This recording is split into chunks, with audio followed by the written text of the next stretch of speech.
Standing in my ivory wedding dress, bouquet trembling in my hands, I watched my mother walk up to me during the reception with that smile, the one I knew too well. My younger sister Brittany trailed behind her, grinning. Mom leaned in close and said, loud enough for everyone nearby to hear, "We're passing the car his parents gave you over to your sister." Brittany laughed, touching my arm. "Relax, Isabella, it's just a car." My groom, Ethan, turned from talking to his parents, looked at them both, and said in a voice that made the room go silent, "That car was a wedding gift to my wife. You will not be taking anything from her.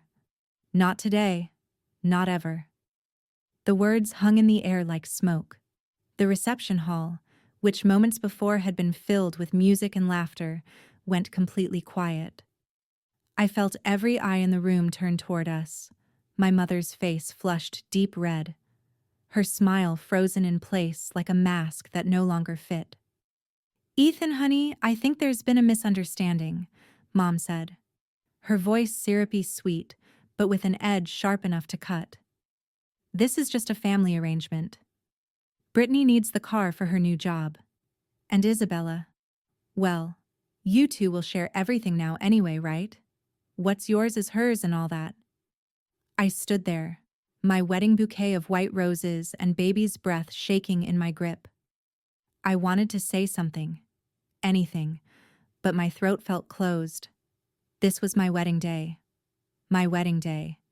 And here was my mother doing what she always did, taking something that was mine and handing it to Brittany like I didn't matter.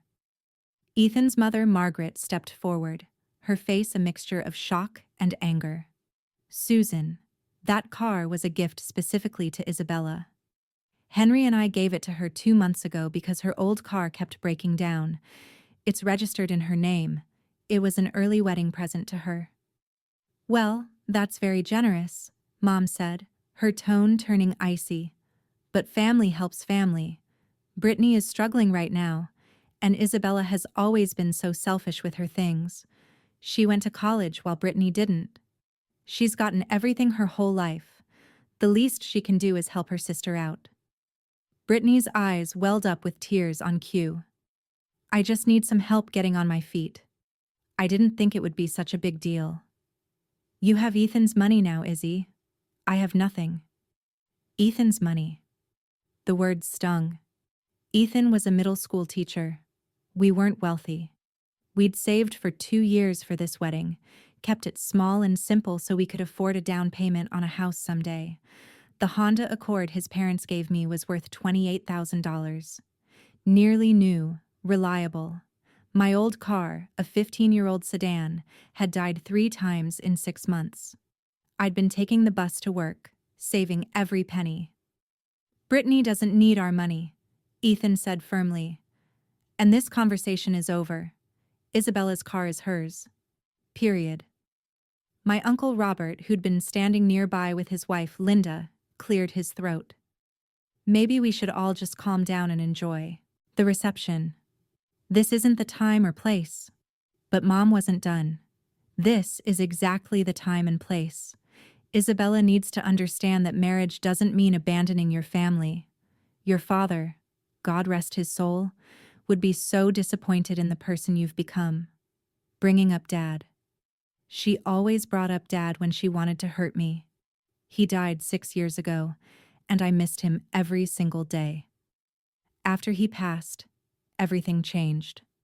Mom started favoring Brittany more and more, and I became the one who was expected to sacrifice, to give, to put everyone else first.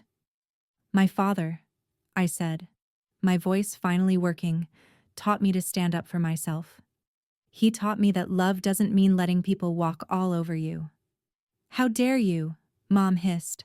"After everything I've done for you, this is the thanks I get." "You're ungrateful, Isabella. You always have been." Ethan took my hand. His palm was warm, steady. "We're leaving," he announced to the room. "Thank you all for coming to celebrate with us. We appreciate your love and support." He guided me toward the exit and I went, my vision blurry with tears. As we passed by the gift table, I heard my Aunt Karen whisper to another relative, loud enough that I caught it. Susan's been planning this for weeks. She told me last month she already promised Brittany that car. I stopped walking. Ethan felt me freeze and looked at me. What? She planned this, I whispered. Before the wedding even happened. She was going to take it from me no matter what. The betrayal hit me like a physical blow. This wasn't a spontaneous request, some desperate plea in a moment of need. My mother had calculated this. She'd plotted to humiliate me on my wedding day, to take something that didn't belong to her, to give it to my sister, who hadn't worked for anything in her life. Ethan's jaw clenched. Let's go. We're done here. We left our own reception an hour early, drove to the hotel where we were spending the night before our flight to Key West for our honeymoon. In the car, Ethan reached over and squeezed my hand. I'm sorry, I said. I ruined our wedding. You didn't ruin anything, he said. Your mother did. And I promise you, Isabella, she's never going to treat you like that again. Not while I'm around. I wanted to believe him, but I knew my mother. This wasn't over. Not even close. 3 days later, Ethan and I were walking along the waterfront in Key West, Florida. The air smelled like salt and jasmine. Historic homes lined the streets, their porches draped with hanging baskets of ferns. It was beautiful. Peaceful. For the first time since the wedding, I felt like I could breathe. My phone rang. Mom's name flashed on the screen. I'd ignored 7 calls from her already. Ethan saw the screen and shook his head. Don't answer it, he said. This is our honeymoon. But guilt gnawed at me. What if something was really wrong? What if someone was hurt? I answered. Finally, Mom's voice snapped through the phone. I've been trying to reach you for 3 days. We're on our honeymoon, Mom. What do you need? What I need is for you to stop being so selfish and think about your family. You embarrassed me in front of everyone at that reception. People are talking, Isabella. They think I'm a terrible mother because of you. My chest tightened. Mom, you're the one who tried to take my car in the middle of my wedding. It's not your car. It was given to the family. And Brittany needs it. She has a new job, and she can't get there without reliable transportation. If she loses this job, she'll lose her apartment too. Is that what you want? Your sister homeless because you're too stingy to share. Brittany has a new job, I asked, surprised. Last I'd heard, she'd been unemployed for months. Yes, a very good job. She starts Monday, but she needs that car. Isabella, I co-signed on her apartment lease. If she can't make rent, I can't cover it. I'm on a fixed income. Do you want your sister on the streets? The guilt wrapped around me like chains.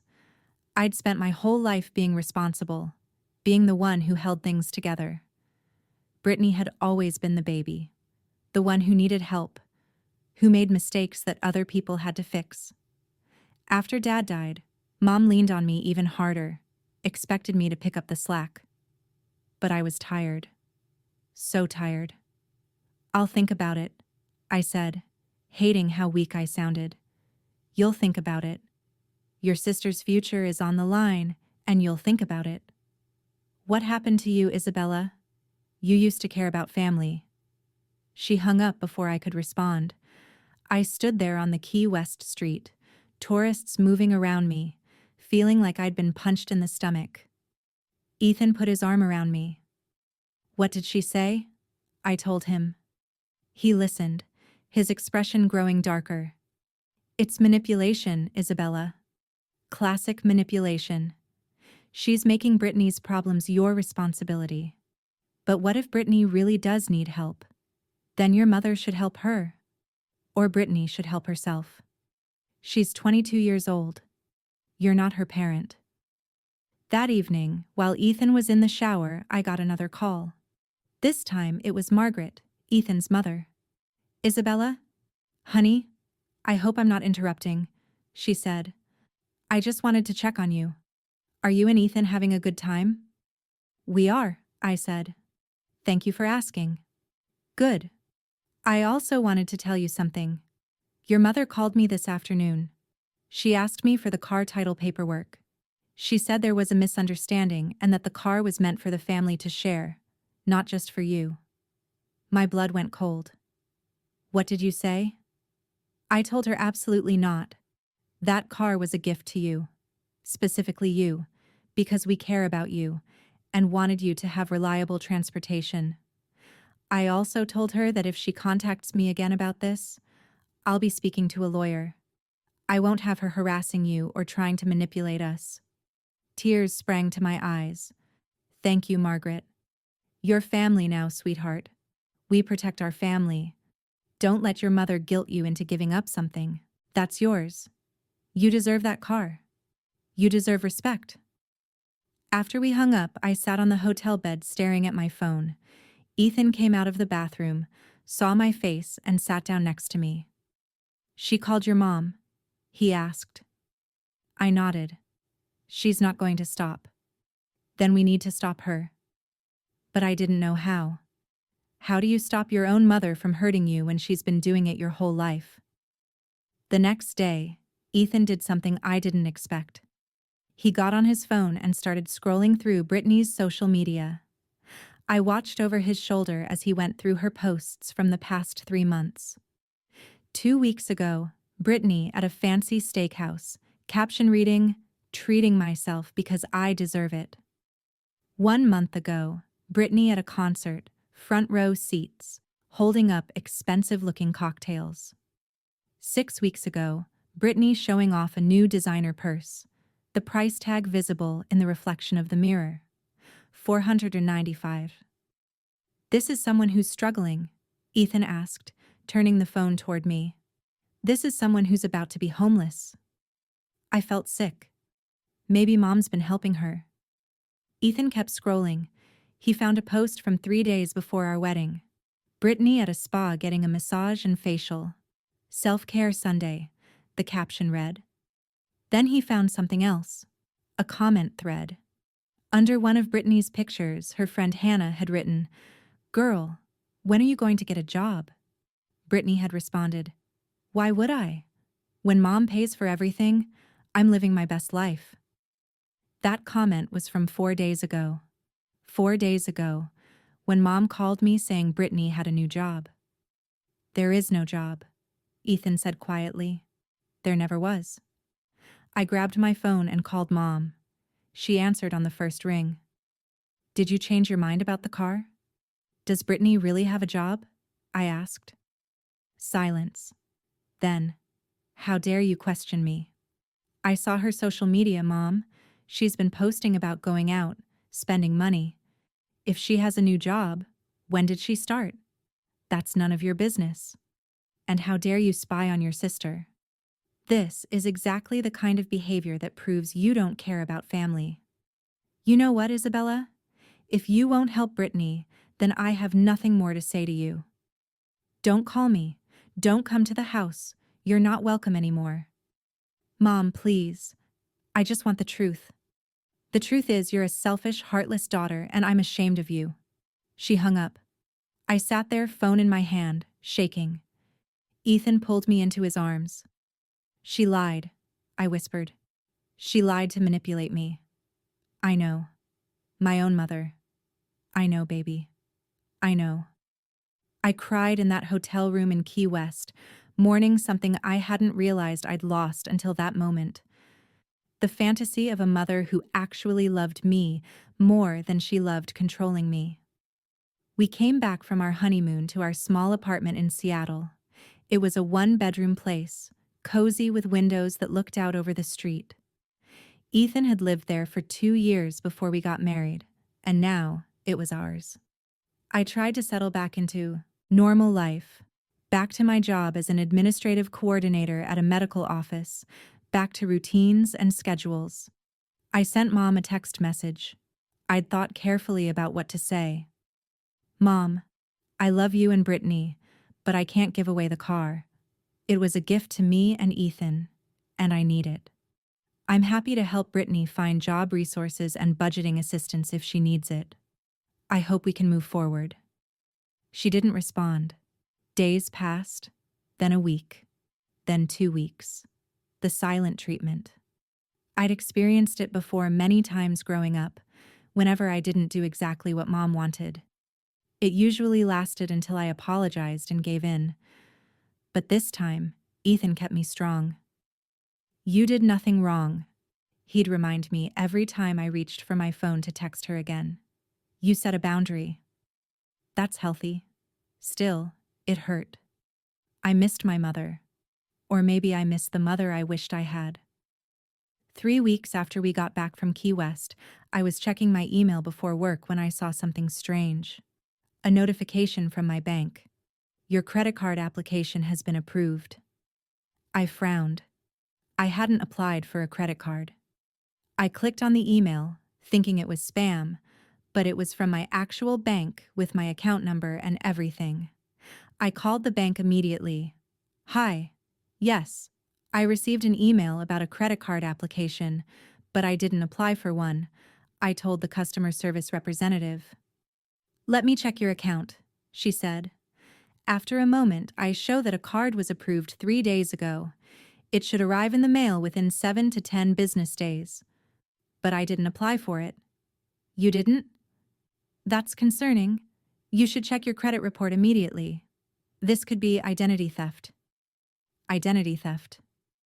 The words made my stomach drop. I hung up and immediately went to one of the free credit report websites. What I found made me feel like the floor had disappeared beneath me. 2 new credit cards, both opened within the last month. Total credit limit $18,000, and a personal loan, $15,000, opened 2 weeks ago. Someone had stolen my identity and racked up $33,000 in my name. I called Ethan at work, my hands shaking so badly I could barely hold the phone. "Someone stole my identity," I said when he answered. "There are credit cards and a loan I didn't apply for." "I'm coming home right now," he said. "Call the police. Report it immediately." I did. An officer came to our apartment that afternoon, took my statement, gave me case numbers for the fraud reports. He asked if anyone had access to my personal information. "My social security card and birth certificate are at my mom's house," I said slowly, in a file cabinet. "From when I lived there before the wedding." The officer wrote that down. "We'll need to investigate. In the meantime, freeze your credit. Contact all 3 credit bureaus and file disputes with the creditors." After he left, I sat on our couch, numb. Ethan sat next to me. "You think it's your mom?" he asked quietly. "I don't know. Maybe someone hacked my information online." But even as I said it, I didn't believe it. The timing was too convenient. This all started right after the wedding, right after I refused to give up the car. The next day, Ethan and I drove to Mom's house. It was a small ranch house in the suburbs, the same house I'd grown up in. Dad had paid off the mortgage before he died. Seeing it now, knowing what I knew, made my chest ache. Mom answered the door, her face cold. "What do you want?" "I need to get my documents from the file cabinet," I said. "My social security card and birth certificate. This isn't a good time." "Mom, please. It's important." She sighed dramatically and let us in.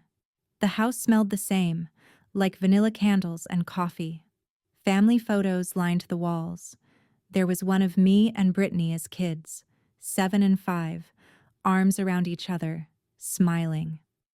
Before everything got complicated, I went to the office, a small room off the hallway that used to be Dad's. The file cabinet was in the corner. I opened the drawer where I knew my documents were kept. The folder with my name on it was there, but when I opened it, it was empty. "Mom," I called out. "Where are my documents?" She appeared in the doorway. "What documents?"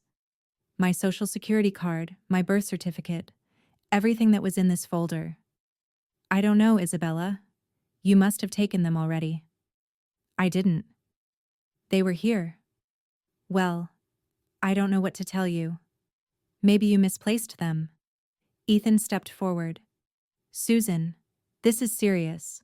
Someone stole Isabella's identity. They opened credit cards and took out a loan in her name. If you know where those documents are, you need to tell us. Mom's eyes widened. Identity theft. Oh my God, that's terrible. But I don't have your documents, Isabella.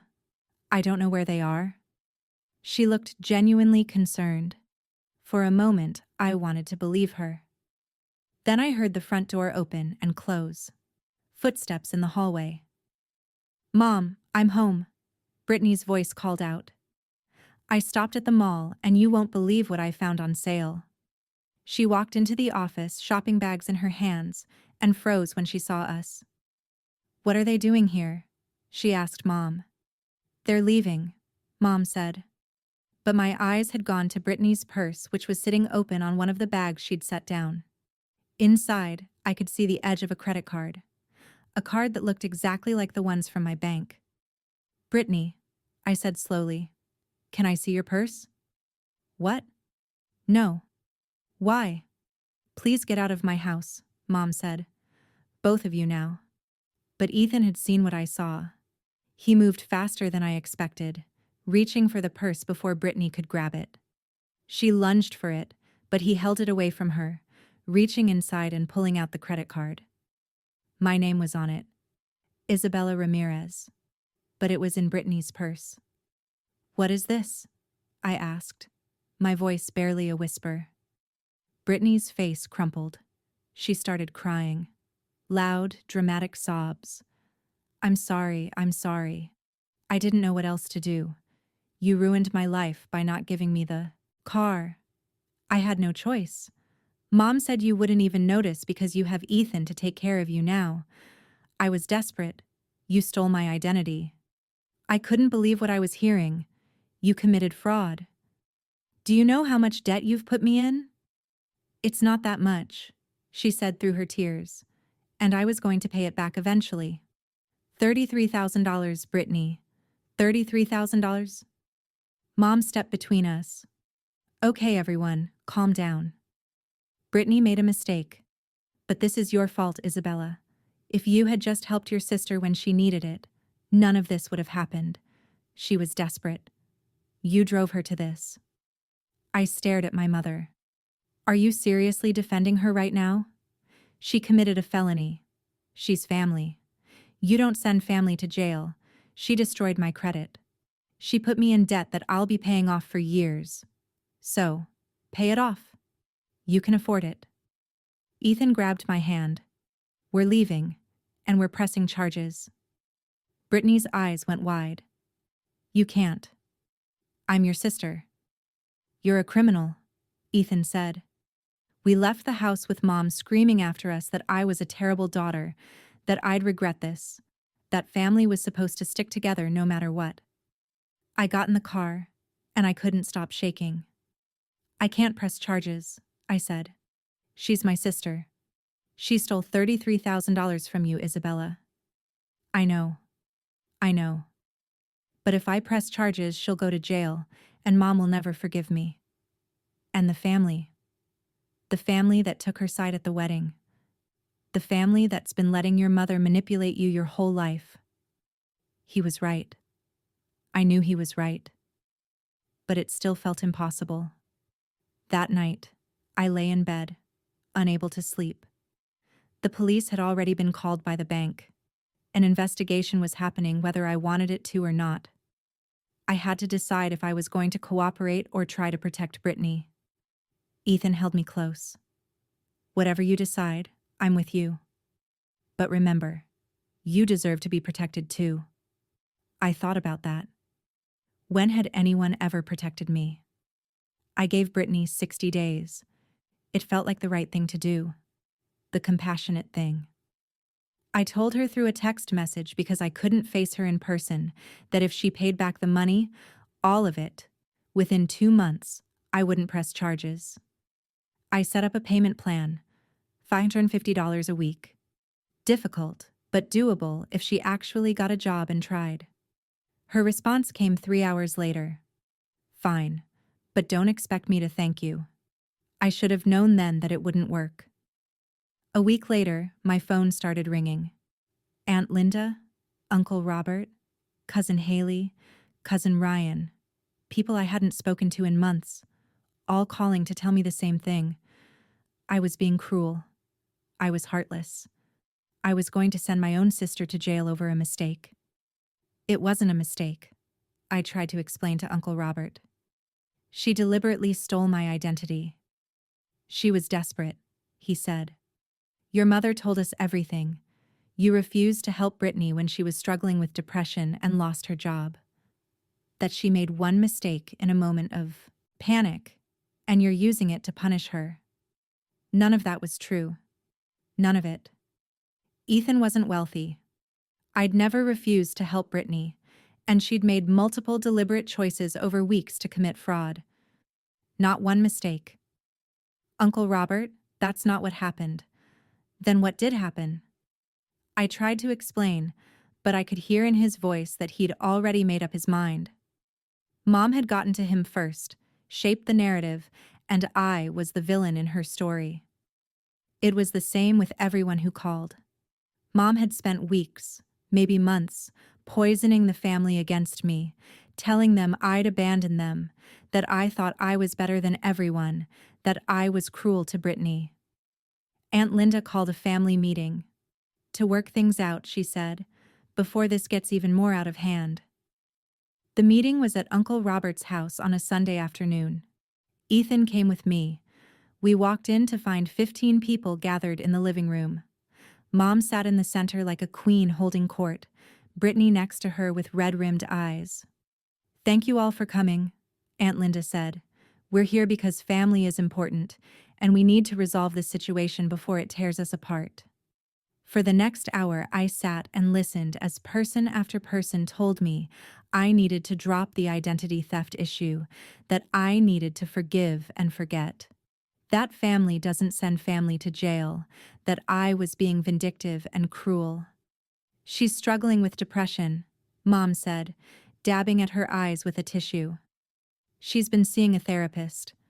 She made a mistake, and Isabella is using it to hurt her. I'm not trying to hurt anyone, I said. I'm trying to protect myself from being destroyed financially. You're not being destroyed, Mom said. You're being dramatic. It's just debt. You can pay it off. It's $33,000. And you have Ethan's income now. You're fine. Ethan stood up. My income? I'm a middle school teacher. We're living paycheck to paycheck. We've had to drain our savings to start paying off this debt while waiting for the investigation to resolve. We can't afford this. Then maybe Isabella shouldn't have been so selfish about the car, Mom said sweetly. The room went silent. Even the relatives who'd been pressuring me looked uncomfortable. The car has nothing to do with this, I said. Doesn't it? You refused to help your sister, and this is the consequence. Actions have consequences, Isabella. Cousin Haley, who'd been quiet up until now, suddenly spoke up. Aunt Susan, that's not fair. Stay out of this, Haley. No, I don't think I will. You can't blame Isabella for Brittany committing fraud. Mom's eyes narrowed. You don't know what you're talking about. But Haley kept going. I know more than you think, and I think it's wrong how you're twisting everything. The meeting dissolved into arguing. Nothing was resolved. If anything, things got worse. As Ethan and I left, I felt more alone than I'd ever felt in my life. In the car, Ethan said, We need to press charges officially. She's not going to pay you back, and your mother is never going to stop attacking you. I know, I said. I know, but I couldn't bring myself to do it yet. I kept hoping, stupidly, that somehow this would get better. That evening, Haley called me. Can I come over? I need to talk to you. She showed up an hour later with a folder full of papers. We sat at our small kitchen table, and she opened the folder. I need to tell you something, she said, about your dad's life insurance. I frowned. What life insurance exactly? Haley pulled out documents. After your dad died, your mom got $50,000 from his life insurance policy. Did you know that? The room tilted. No. She told me we were broke. She said Dad didn't have life insurance. I sent her money every month for 2 years to help with bills. Haley's face was sympathetic. She lied. She got the money, and instead of using it for bills or saving it, she gave most of it to Brittany. Brittany told me it was for business investments, but there was never any business. It all just disappeared into Brittany's spending. I couldn't breathe. $50,000. I'd worked double shifts, skipped meals, lived in a tiny studio apartment with a broken heater, sending Mom $300 a month to help her survive, and she'd had $50,000 the whole time. Why are you telling me this? I asked. Because it's the right thing to do. Because your family and you deserve better, and because I'm ashamed I didn't speak up sooner.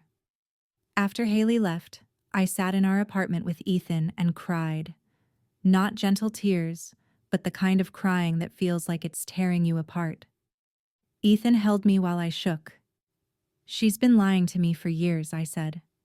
She's been using me. I know. She turned the whole family against me. Not everyone. Haley's on your side. That was something, but it didn't feel like enough. The next morning, I went to work. I needed normal routine, something to make me feel like my life wasn't completely falling apart. But when I got to my car, I stopped short. All 4 tires were slashed, long, deep cuts. The entire passenger side of the car had deep scratches gouged into the paint. The windshield had a spiderweb crack spreading from a point of impact. I called the police. They came, took a report. I called Ethan. He left work immediately. Who would do this? I asked. But I already knew. The parking lot at our apartment building had security cameras. The property manager pulled the footage for the police. There, clear as day, was a man I recognized. Brandon, Brittany's boyfriend. He walked up to my car at 2 a.m. with a knife and a baseball bat, and he systematically destroyed it. When the police showed Brittany the footage and questioned her, she shrugged. I don't know why he would do that. Maybe you shouldn't have parked in a bad neighborhood. But we lived in a safe neighborhood. This wasn't random. This was retaliation. The police said they'd charge Brandon if they could get him to confess, but he was denying everything. Without a confession, it would be hard to prove he acted on Brittany's behalf. The insurance wouldn't cover all the damage. We'd have to pay a $1,000 deductible, and our rates would go up. More money we didn't have. That night, Ethan and I sat at our kitchen table looking at our finances. We drained our savings account, the one we'd been building for a down payment on a house. We were paying off the fraudulent debt to protect my credit while the investigation dragged on. Now we had car repairs. We're going under, I said quietly. Ethan took my hand. We'll figure it out. We always do. But I didn't know how. I felt like I was drowning, and every time I tried to surface, someone pushed me back down. The next day, I officially pressed charges against Brittany. I called the detective handling the identity theft case and told him I wanted to cooperate fully. I gave him everything: the text messages, the credit card I'd found in her purse, Haley's testimony about the insurance money, all of it. Mom called me that night. Her voice was cold, controlled. You really did it. You're going to send your sister to jail. She committed a felony. Mom, you're dead to me. Do you understand that, Dad? I will never forgive you for this, and I will make sure everyone knows what you've done. She hung up. I sat there holding my phone, feeling like something inside me had broken beyond repair. I thought pressing charges would be the end of it, that the legal system would take over, and I could start rebuilding my life. But I was wrong. So wrong. Mom's threat to make sure everyone knew what I'd done wasn't empty. 2 weeks after I pressed charges, my supervisor at work, Emily, called me into her office. Her face was serious. Isabella, I need to ask you something, and I need you to be completely honest with me. My stomach dropped. Okay. We received an email this morning, an anonymous email. It claims that you've been stealing patient information from our database and selling it. Is there any truth to that? The world stopped. What? No. Absolutely not. I would never do that. I didn't think so. But I have to follow protocol. We're launching an investigation. Until it's complete, you're suspended without pay. Emily, please. I didn't do anything wrong. I believe you, but my hands are tied. This is a serious accusation involving patient privacy. I have to take it seriously. I was escorted out of the building that afternoon like a criminal. My coworkers stared as I walked past them carrying my personal items in a cardboard box. I'd worked there for 4 years. I'd never even gotten a written warning for being late. And now I was suspended for something I didn't do. At home, I showed Ethan the suspension letter. He read it, his face getting redder. "This is your mother," he said. "Or Brittany. This is them retaliating." But how would they even know how to do that? How to make it look real enough that my work would investigate? It doesn't matter. What matters is, we prove you're innocent. The IT department at my work traced the email. It came from a public library computer, untraceable to a specific person. But the wording, the details, the personal information about me that was included, it all pointed to someone who knew me well, someone close to me. I wasn't getting paid. We had no savings left. Ethan picked up extra tutoring sessions after school, but it wasn't enough. We started falling behind on rent. Ethan's parents offered to help, but Ethan was too proud. "We can handle this," he told them. "We're fine." But we weren't fine. I could see it in his face. The stress was eating at him. He'd lost weight. He wasn't sleeping. He'd come home from work exhausted, forced down dinner, then spend hours researching legal procedures and identity theft laws, trying to find a way to speed up the investigation to get my credit cleared, to make this nightmare end. We started arguing, not big fights, but small ones, about money, about his parents, about whether we should move to a cheaper apartment, about whether I should take any job, even minimum wage, just to bring in something. I felt like I was watching my marriage crack under the weight of my family's destruction. Then my health started to fall apart. I couldn't eat. Food tasted like ash. I lost 15 pounds in 3 weeks. I couldn't sleep, lying awake every night, replaying everything, wondering what I'd done wrong, how I'd ended up here. Panic attacks started. The first one hit me while I was grocery shopping. I thought I was having a heart attack. Ethan rushed me to the emergency room. $800 we didn't have. The doctor diagnosed anxiety and depression. She prescribed medication and therapy. More bills, more debt. I started having dark thoughts. Thoughts that scared me. Thoughts that maybe everyone would be better off if I wasn't here. If I just disappeared. I didn't tell Ethan. I didn't tell anyone. I just carried them like stones. 2 months after my suspension, Mom called. Not to apologize, not to check if I was okay, to deliver an ultimatum. Drop all charges against Brittany, sign over the car to her, and publicly apologize, or I will make sure your life is destroyed completely. "You've already destroyed it," I said. My voice sounded hollow, even to my own ears. "You have no idea what I'm capable of. I have more ammunition, Isabella. And if you don't do what I'm asking, you'll find out exactly what that means." "What are you talking about?" She laughed. It was a cruel sound. "You'll see." She hung up. I sat there, phone in hand, feeling something inside me break. I didn't even have tears left to cry. 3 days later, I got a letter. A legal letter. My mother was suing me for elder financial abuse. She claimed I'd been stealing money from her for years, demanding payment of $75,000. The total of all the money I'd sent her to help with bills, plus the insurance money she claimed Dad wanted me to have, but that I'd stolen. It was all lies. All of it. But she had documents. falsified bank statements, fake emails. She'd been building this case for months, maybe years. The letter also informed me that I'd been reported to Adult Protective Services for elder abuse. There was going to be an investigation.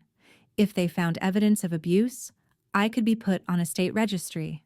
I worked in healthcare. Being on that registry would end my career permanently. I showed Ethan the letter. We sat together on our couch in our apartment we could no longer afford, and I felt the last piece of hope inside me die. "I don't know how to fight this," I whispered. "I don't have money for a lawyer. I don't have evidence to prove she's lying. She's taken everything from me. My family, my job, my health, my savings, and now she's going to take my future too." Ethan put his arm around me, but he didn't say anything. What was there to say? We were losing on every front. We were losing. That night, I told Ethan about the dark thoughts, about how I sometimes thought everyone would be better off without me. His face went pale. "Don't you ever say that?" he said, grabbing my shoulders. "Don't you ever think that? I need you. We're going to get through this. I don't know how yet, but we will. I promise you, Isabella, we will." I wanted to believe him, but I was so tired, so impossibly tired. I'd hit rock bottom, and I didn't know if I had the strength to climb back up. The next morning, my phone rang. Haley's name appeared on the screen. I almost didn't answer. I'd stopped answering most calls, stopped checking most messages, but something made me pick up. "Isabella, are you okay?" "I heard about the lawsuit." "News travels fast," I said flatly. "I need to see you today. I have something that might help." An hour later, Haley sat at our kitchen table with her laptop open. Ethan sat next to me, his hand on my knee. "I've been feeling terrible," Haley said, "about everything that's happening to you. I knew your mom was manipulating the situation, but I didn't realize how far she'd gone until I heard about the lawsuit. So, I went through my phone. I'm terrible about deleting messages, and I thought maybe there was something." She turned her laptop toward us.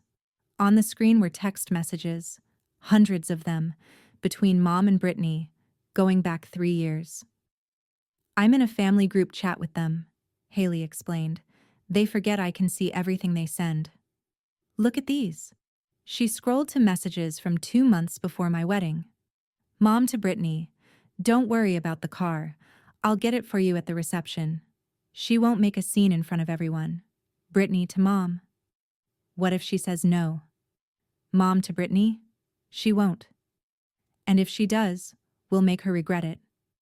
I know how to handle Isabella."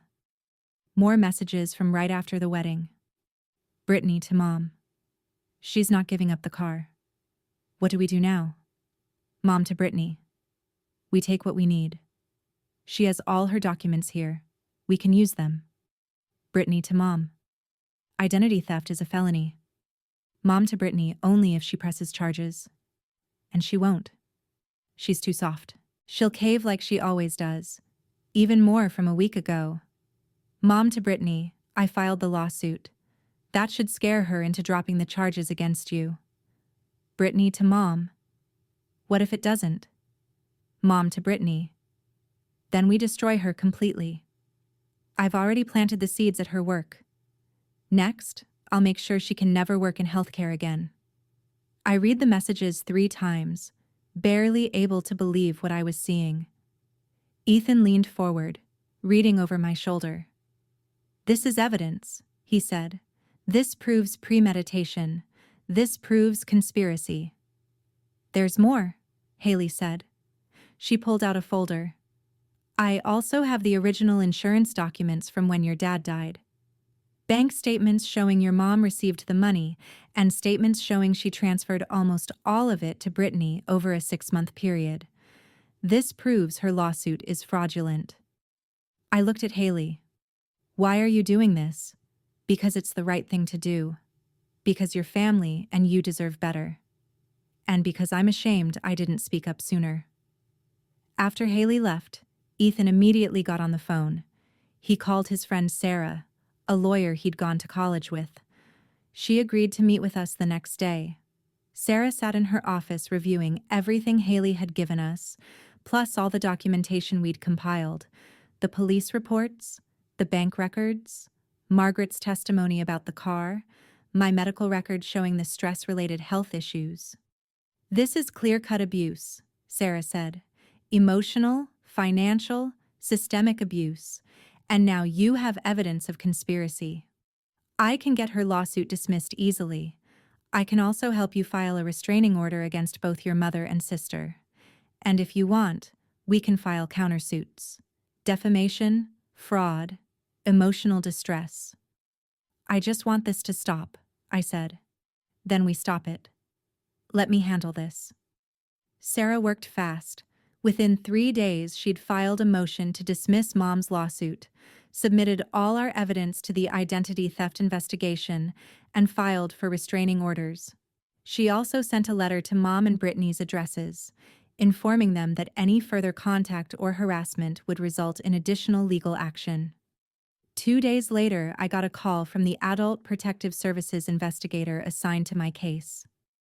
Her name was Rebecca, and her voice was kind. "Miss Ramirez, I've completed my investigation. I've reviewed all the evidence you provided, interviewed witnesses, and examined your mother's claims. I'm closing this case. There is no evidence of any abuse on your part. In fact, based on what I've seen, it appears your mother filed a false report, which is a criminal offense. I'll be noting that in my report and forwarding it to the appropriate authorities." I cried. Actual tears of relief. Ethan held me while I sobbed. The next day, my supervisor, Emily, called. "Isabella, I have good news. The investigation is complete. We found no evidence of any wrongdoing on your part. None. You're cleared to return to work immediately with full, back pay. I'm also including a written apology in your file. We believe the accusation came from someone trying to harm you personally, and we're sorry we had to put you through this." Things started shifting. Uncle Robert called to apologize. He'd seen the evidence Haley had shared with other family members. He felt terrible. Aunt Linda called too, then Cousin Ryan. The narrative was changing. People were starting to see the truth. Even some of Mom's friends reached out, saying they'd heard things that didn't add up, and they wanted me to know they didn't believe her version anymore. And then, 3 weeks after Haley gave us the evidence, Brittany called. She was crying, hysterical. "Isabella, please, I need to talk to you." Against my better judgment, I agreed to meet her at a coffee shop public with Ethan there. Brittany looked terrible. Her eyes were red and swollen. Her hands shook as she held her coffee cup. "I'm sorry," she said. "I'm so sorry. I know that doesn't fix anything, but I need you to know." I said, "I know, and that's on me, but it's also on Mom. She's been controlling me my whole life, Isabella, telling me what to do, what to think, who to be. She's the one who pushed me to take your identity. She said you'd never find out. She said even if you did, you'd forgive me because that's what you always do. That doesn't make it okay." I know. I know it doesn't. I'm not trying to excuse what I did. I just want you to understand. Mom has been telling me since we were teenagers that Dad loved you more, that I was never good enough, that the only way I'd ever have anything was if I took it from you. She made us compete for everything, and I fell for it. I let her use me as a weapon against you. She pulled out a stack of papers. This is everything. Every credit card statement, every transaction. I've calculated the exact amount I owe you. I'm willing to testify against Mom, to tell the prosecutor everything about the planning, the manipulation, all of it, in exchange for a plea deal. I looked at Ethan. He looked at me. We talked about this possibility. "What kind of plea deal?" I asked. "My lawyer thinks he can get it down to probation, restitution, and community service if I cooperate fully. No jail time. I'd have to pay you back, obviously. It'll take years, but I'll do it. And I'll have a criminal record, which I deserve. Why now? I asked. Why are you suddenly willing to turn on Mom? Because I saw what she was doing to you. The lawsuit, the APS report, getting you suspended from work. She's not going to stop, Isabella. She's escalating. And I realized that if she'd do this to you, her own daughter, someone she raised and claimed to love, she'd do it to anyone, including me. I'm scared of her. I've always been scared of her. But I'm done being her puppet. Over the next week, Brittany worked with the prosecutor. Her testimony combined with Haley's evidence and everything else, we had built an airtight case. The identity theft charges were upgraded to include conspiracy. Mom was added as a co-defendant. 3 weeks later, Mom was arrested, charged with conspiracy to commit identity theft, filing false police reports, fraud, and attempted extortion. Brittany accepted a plea deal. 3 years probation, 500 hours of community service, mandatory therapy, and full restitution to me. The trial took 4 months. I had to testify. Had to sit in a courtroom and tell a judge and jury everything my mother had done to me. It was the hardest thing I'd ever done. But the evidence was overwhelming. The text messages, the bank records, Brittany's testimony, Margaret's testimony about the car, my medical records, the IT report from my workplace, the APS investigator's report, Haley's testimony. The jury found Mom guilty on all counts. At sentencing, the judge looked at her and said, "You systematically and deliberately abused your own daughter for financial gain and control. You showed no remorse. You continued to escalate your harmful behavior even after being confronted. This court finds that you are a danger to your family and to society."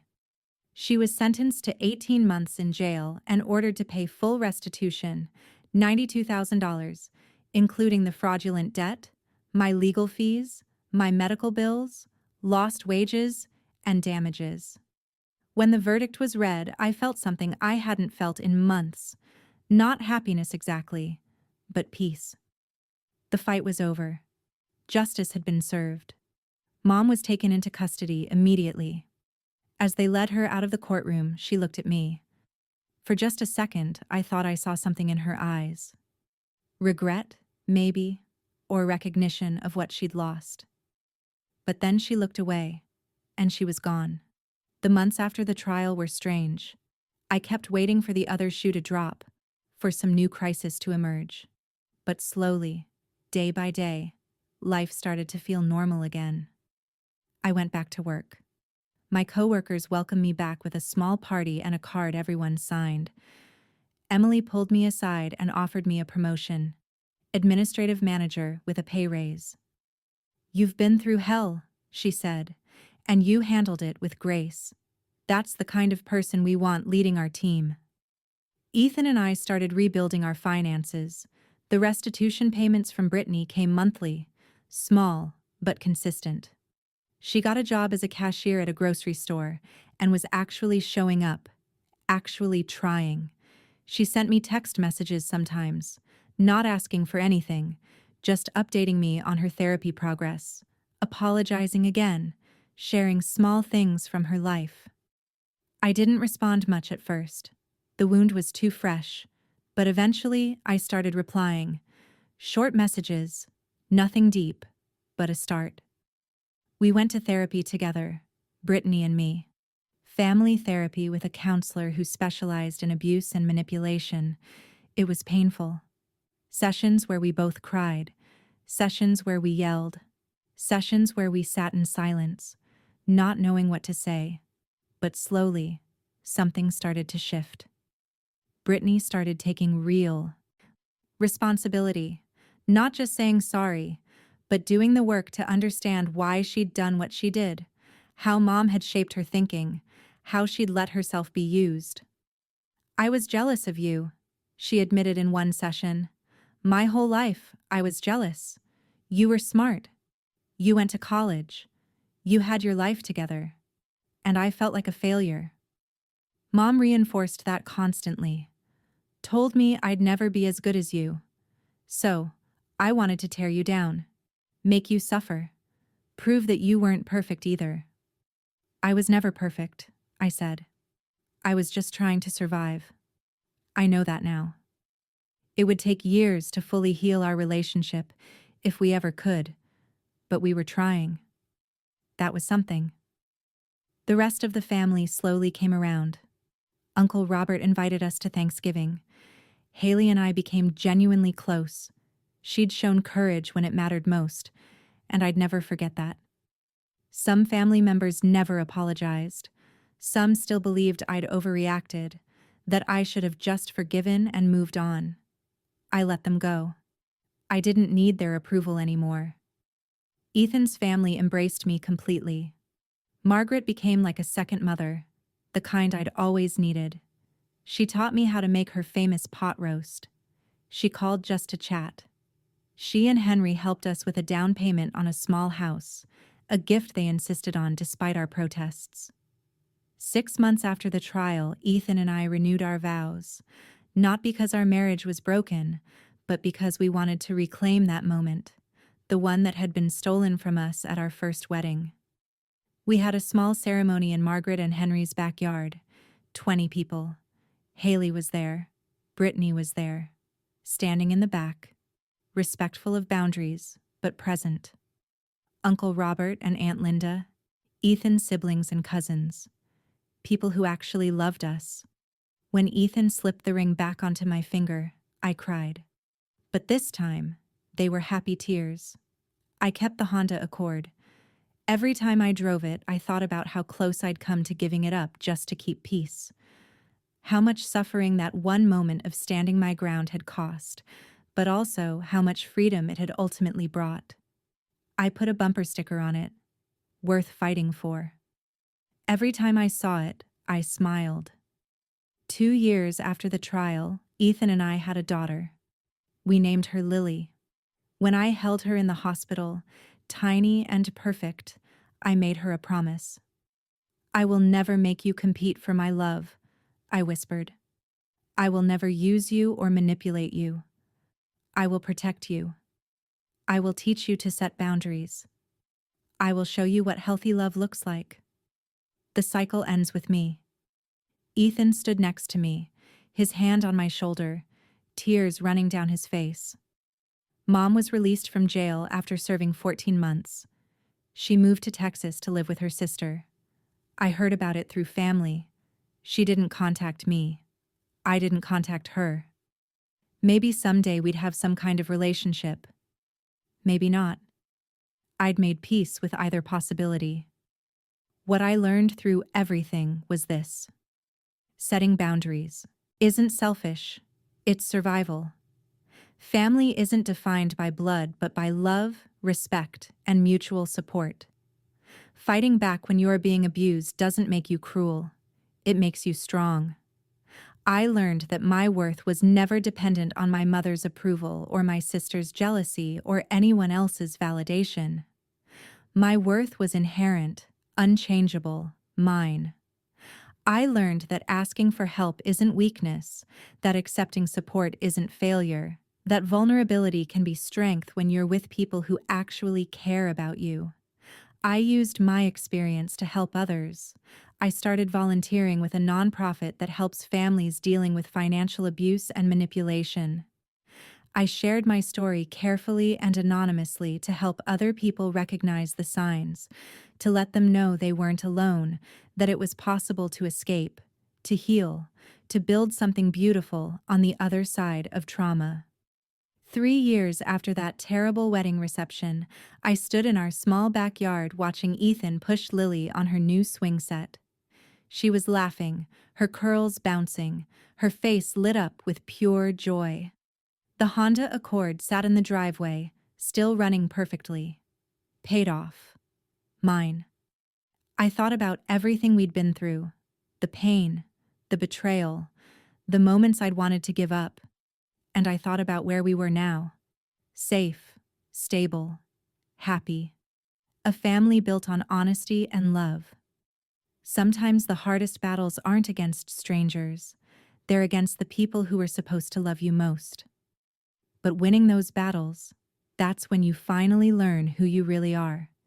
And I learned I'm stronger than I ever knew. I learned I deserve respect, honesty, and genuine love. I learned that walking away from toxicity isn't giving up, it's growing up. And I learned that my happiness isn't selfish, it's sacred. The day I stood up for myself at my wedding reception, the day Ethan took my hand and said those words, "You will not be taking anything from her." That was the day my real life began. Not my marriage, my life. The life where I mattered, where I had value, where I was worth fighting for.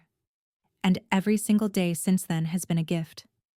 Not perfect, not easy, but mine. Truly, completely mine. Lily called out, "Mama, watch this," and went higher on her swing. I watched her, my heart full, thinking about how I'd almost let my mother's manipulation destroy this future.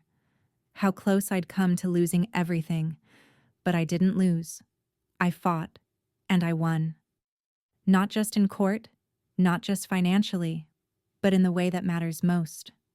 I won my freedom, my peace, my self-respect, my life.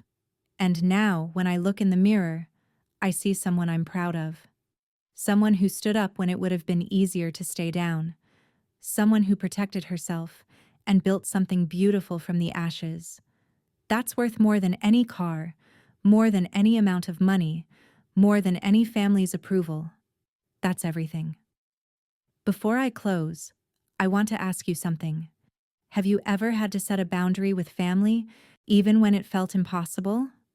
Have you ever stood up for yourself when everyone told you to just let it go? How did you find the courage? I'd love to hear your stories in the comments below. Your experience might help someone else who's struggling right now. If this story touched you, please hit the like button. It helps others who need to hear this message find it. And if you haven't already, subscribe to the channel for more stories about resilience, healing, and finding your strength. Share this with someone who might need to hear that it's okay to fight for yourself, that setting boundaries is an act of self-love, not selfishness. Thank you for listening to my story. Thank you for being here. I hope wherever you are, whatever you're facing, you know that you're worth fighting for. Your happiness matters. Your peace matters. You matter. Take care of yourselves. Protect your peace. And remember, the people who truly love you will never ask you to destroy yourself to make them comfortable. Until next time, be well, be strong, and be kind to yourself. You deserve it.